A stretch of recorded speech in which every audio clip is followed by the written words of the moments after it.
Už nikdy nepôjdeš na turistiku bez tohto a bez tohto. A keď sa tieto veci naučíš používať, tak môžeš v batohu ušetriť aj 3 kg váhy. Keď ideš na turistiku a zoberieš si so sebou 3-4 litre vody pre istotu, nemáš vôbec šancu, kde sú studničky, nemáš vodný filter, tak zbytočne so sebou nesieš 3, kľudne aj 3,5 kg váhy. Všetka táto váha navyše pôsobí na tvoje kĺby, na tvoj chrbát, potom sa nečuduj, že ťa bolí, keď máš na chrbáte 25 kg skriňu, presne takú, akú som nosil aj ja. Rovnako som si aj ja vždycky brával veľa vody, nevedel som, koľko moje telo potrebuje, vôbec som neplánoval trasu. Vôbec ma nezaujímali nejaké vodné zdroje, vôbec som ani nevedel, čo je to vodný filter. Proste som si zobral plné fľaše vody, ešte aj jednu do batohu pre istotu a išiel som. Takto som mohol mať kľudne batohu 5 kg naviac. Potom som ale zistil, že existuje niečo ako vodný filter, čo je vec, ktorá ti prefiltruje vodu, ktorú si naberieš a je nezávadná k užitku a máš veľmi malú šancu, že sa z toho dosereš. Vodné filtre sú rôznej značky. Prvý som kúpil Sawyer Mini, ktorý ti neodporúčam, lebo veľmi pomaly tečie, aj keď je ľahší ako Sawyer Squeeze. Čiže druhý som kúpil Sawyer Squeeze, ktorý je v poriadku, má dlhú životnosť a aj celkom rýchlo tečie, ale má jednu nevýhodu, že sa nedá zavrieť, čiže ho musíš dávať do sáčku, aby ti v batohu napríklad nevytiekol. A vodný filter ti nesmie zamrznúť, preto ho musíš nosiť pri sebe vnútri, niekde vo vačku. A keď ti tento náhodou zamrzne, tak prestane fungovať, ale ty to nemáš ako overiť. Preto som si kúpil Platypus, ktorý má ale menšiu výdrž, ale dá sa zavrieť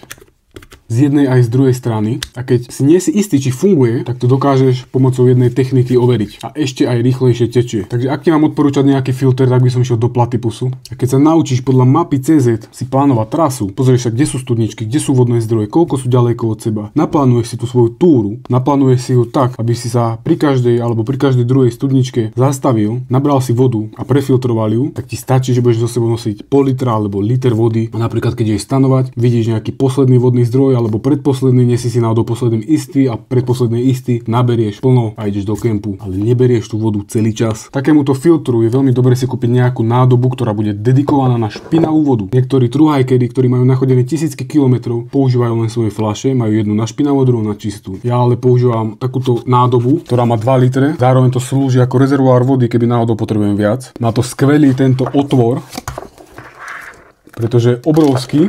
Dokážeš tak nabrať vodu zo studničky alebo aj z tých najviac plytkých miest, kde tá voda len tak kvapká alebo len tak teče po kamienku, tak dokážeš nabrať tú vodu vďaka tomuto otvoru. Pretože keď máš fľašku, tak ju nedokážeš niekedy položiť úplne k zemi, tam kde teče tá voda. Keď máš vodu nabratú, tak to zavrieš, sem namontuješ tento filter. To je tá výhoda toho Platypusu, že ti to netečie, pretože sa dá zavrieť. Keď tam namontuješ tento, tak ti tam bude tiecť. Tieto dve veci ti dokážu ušetriť niekoľko kil v batohu len vďaka tomu, že sa naučíš, ako narábať s vodou, plánovať svoju trasu. Pri manipulácii si treba dávať bacha na cross-kontamináciu.